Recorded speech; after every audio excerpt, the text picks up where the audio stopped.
ஒரு நபருடைய குரல் கேட்கிறது. யார்கிட்டயோ ஃபோன் பண்ணுறாங்க, அப்படி இல்லையா பேசுகிறாங்க, அப்படி இல்லையா டெக்ஸ்ட் மெசேஜ் அனுப்புகிறாங்க. இப்படி அனுப்பிய அந்த ஒரு தரவின் அடிப்படையில் அந்த நபருடைய ஆதார் அட்டை மாற்றப்படுகிறது. அந்த நபருடைய இன்கம் டேக்ஸினுடைய அந்த டேட்டாவில் இவங்க என்ன பேசினாங்க அப்படிங்கிறது ரெக்கார்ட் ஆகுது. போலீஸ் ஸ்டேஷனில் அந்த நபருடைய அந்த பெயரில் இருக்கும் டாக்குமெண்ட் எல்லாமே அப்டேட் செய்யப்படுகிறது. ஒட்டுமொத்தமாக அந்த நபர் சார்ந்த அனைத்து விதமான டாக்குமெண்ட்டும், அரசாங்கத்தின் கீழ் இருக்கும் டாக்குமெண்ட்டும் அப்டேட் ஆகும். இந்த ஒரு டெக்னாலஜி எப்படி இருக்கு? நான் அரசாங்கத்துக்கு எதிராக ஏதாவது ஒரு வார்த்தையை பேசிவிட்டால் அந்த இடத்துல சோஷியல் கிரெடிட் அப்படிங்கிற ஒரு டேர்ம் இல்லாட்டி அப்படிங்கிற ஒரு பாயிண்ட்ஸ் இருக்கு. அந்த பாயிண்ட் எனக்கு கொஞ்சம் கொஞ்சமாக குறைந்து கொண்டே வரும். சோஷியல் கிரெடிட் -5க்கு மேலே போயிருச்சுன்னா என்னால் எந்த பப்ளிக் ஈவெண்ட்லையும் பங்கெடுக்க முடியாது, என் வீட்டை விட்டு வெளியில் வர முடியாது. இந்த மாதிரியான ஒரு சிச்சுவேஷனில் நீங்கள் இருந்தால் என்ன செய்வீங்க? சீனாவினுடைய ஸ்பை பாகம் 2 தான் பார்க்க போகிறோம். இது இந்தியாவில் இன்னும் அமல்படுத்தவில்லை, ஆனால் சீனாவில் அமல்படுத்தப்பட்டிருக்கிறது. குறிப்பாக உய்கூர் இன மக்கள் வாழும் அந்த நிலப்பகுதி இருக்கு பாருங்க, அது முழுவதுமாக ஒரு சோதனை கூடமாக மாற்றப்பட்டிருக்கிறது. எப்படி சாத்தியப்படும்? இந்த உலகில் 10 ஆர்டிஃபிஷியல் இன்டெலிஜென்ஸினுடைய யூனிவர்சிட்டிஸ் எடுத்துக்கிட்டிங்கன்னா அதில் மிக முக்கியமான 3 யூனிவர்சிட்டியாக சீனாவினுடைய பல்கலைக்கழகங்கள் இருக்கின்றன. அப்படின்னா இந்த டாப்பிக்கை நாம் பார்ப்பதனால் என்னென்ன விஷயங்கள் நமக்கு கிடைக்க போகிறது? பல விஷயங்கள், அது இதுவரையிலும் நீங்கள் கேள்விப்படாத விஷயங்களாக இருக்கும். அன்பு தமிழ் நெஞ்சங்களுக்கு தமிழ் பொக்கிஷத்தின் வணக்கங்கள்.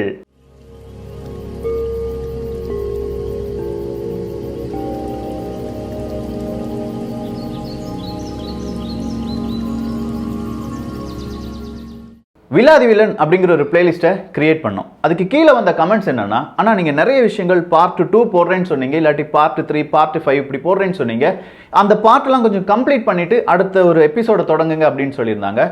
ஸோ உங்களுக்கு ரொம்ப அர்ஜென்ட்டாக தேவைப்படுற பார்ட், அதாவது 2nd part, 3rd part, 5th part, 10th part, இப்படி ஏதாவது நான் போடணும்னு விருப்பம் இருந்துச்சுன்னா தயவு செஞ்சு கீழே போடுங்க.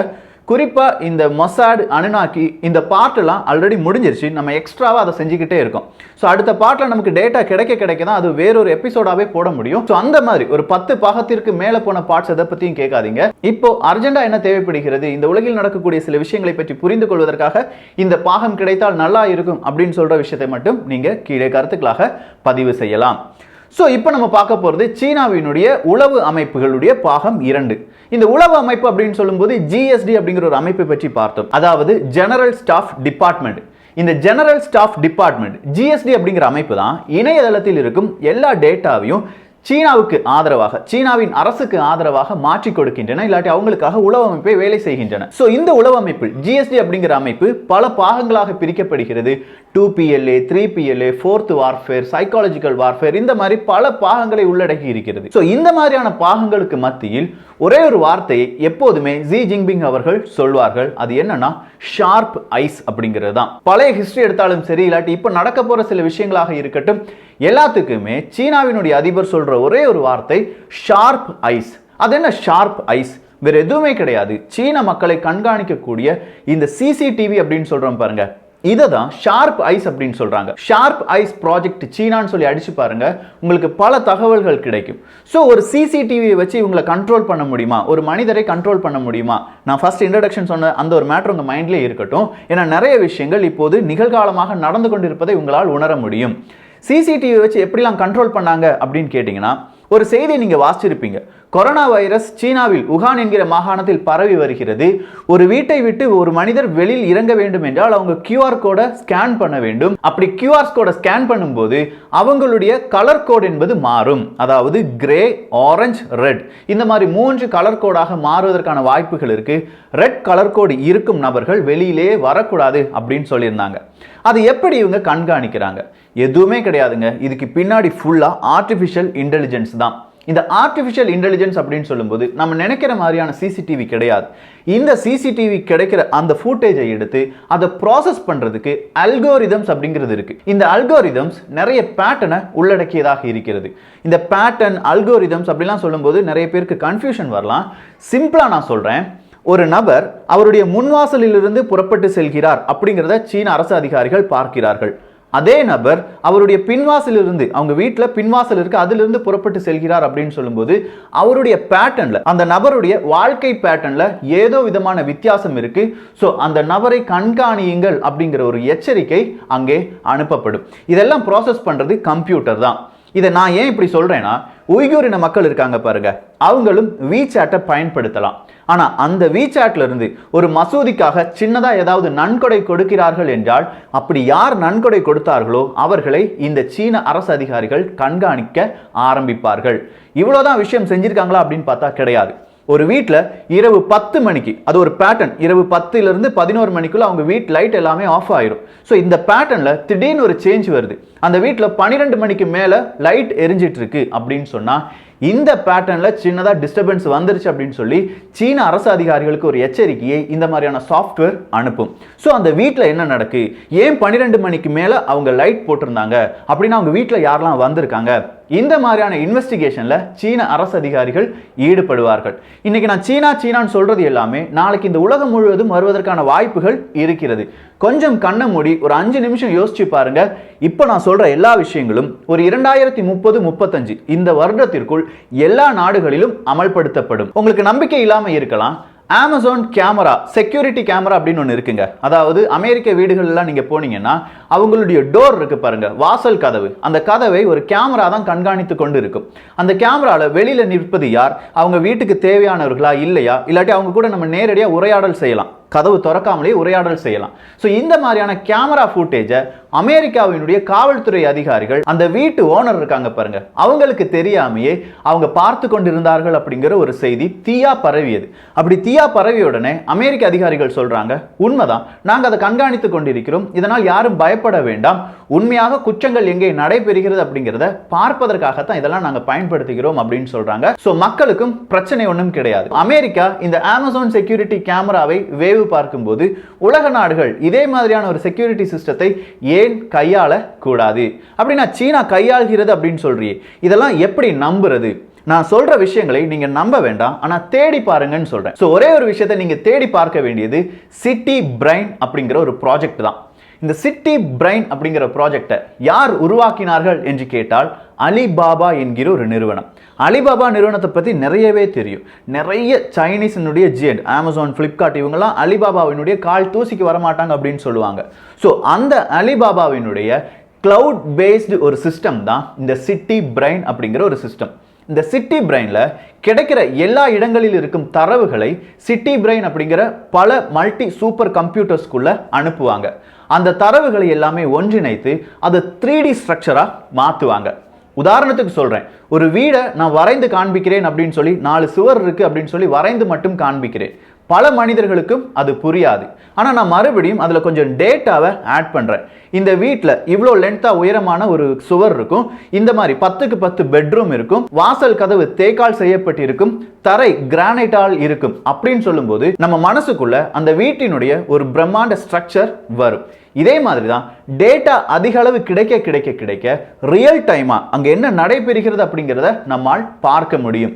இதற்காக அவங்க பயன்படுத்தி இருக்கும் ஒரு விதமான கட்டமைப்பு உடைய ஒரு சாஃப்ட்வேர் தான் சிட்டி பிரைன். எல்லா இடத்துலையும், அதாவது டிராபிக் கூடுதலா இருக்கிற சிக்னல்ஸ்ல எல்லாமே சிசிடிவி பொருத்தப்பட்டிருக்கிறது. நகரங்கள் முழுவதும் சிசிடிவி கவரேஜால் ஆளப்பட்டிருக்கின்றன. இந்த டேட்டா எல்லாம் சிட்டி பிரைன் அப்படிங்கிற அந்த சாஃப்ட்வேருக்குள்ள வரும். அடுத்ததா தானியங்கி வாகனங்கள், இதை தான் மெயினா நீங்க பார்க்க வேண்டியது. இந்த தானியங்கி வாகனங்கள் அப்படின்னு சொல்லும்போது எதிர்த்தாப்புல எந்தெந்த வாகனங்கள் வருகிறது, சைட்ல யாரெல்லாம் நிக்கிறா, பின்னாடி யாரெல்லாம் வந்துட்டு இருக்காங்க, இந்த டேட்டாவை இந்த ஆட்டோமேட்டிக் கார் அப்படின்னு சொல்றோம் பாருங்க, அவர்கள் பல சர்வருக்கும் அனுப்பி விடுவார்கள். வேறொரு விஷயத்தை நான் சொல்றேன், நம்ம நடைமுறையில் இருக்கக்கூடிய ஒரு விஷயம். நீங்க ஒரு இடத்துக்கு போயிட்டு இருக்கீங்க, கூகுள் மேப் ஆன் பண்ணிட்டீங்க.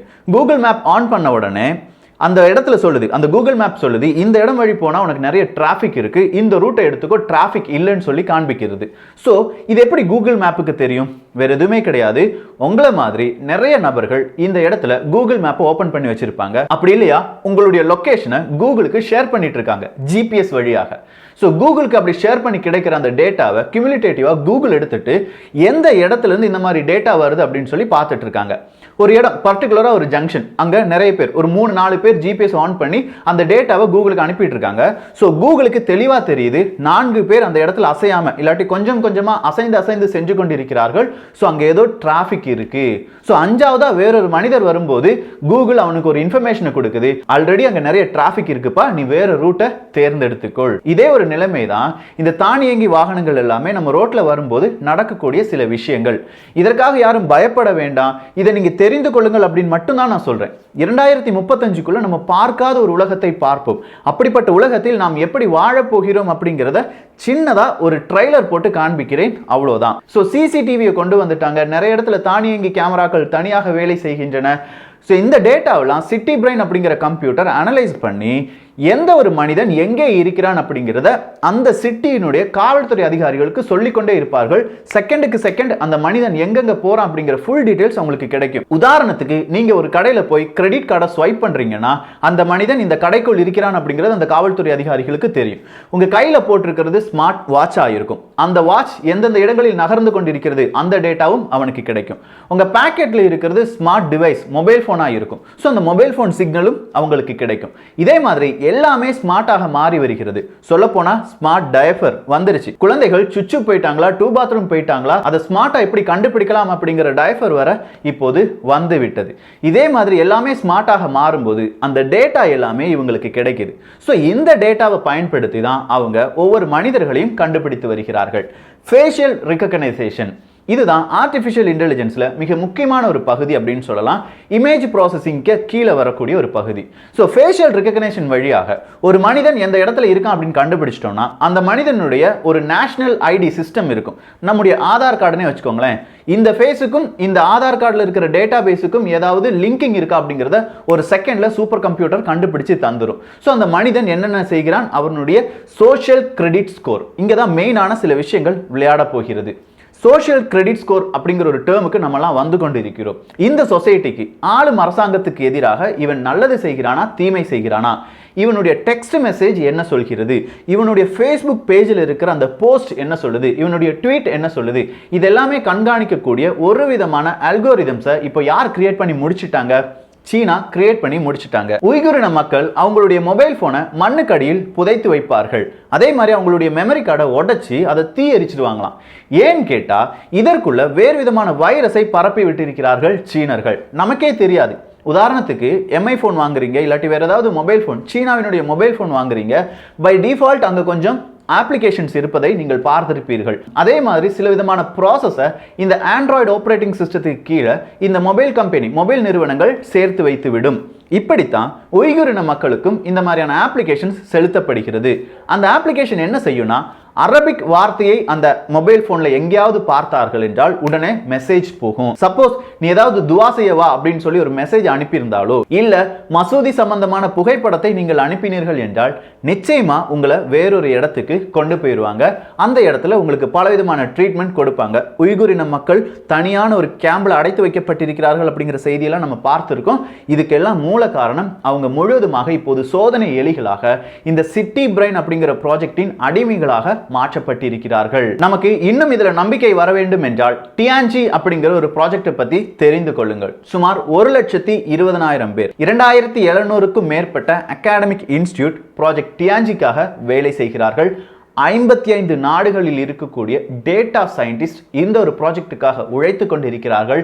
இந்த ப்ராஜெக்ட் டியான்ஜி யாருடையது அப்படின்னு கேட்டீங்கன்னா அலிபாபாவினுடையது.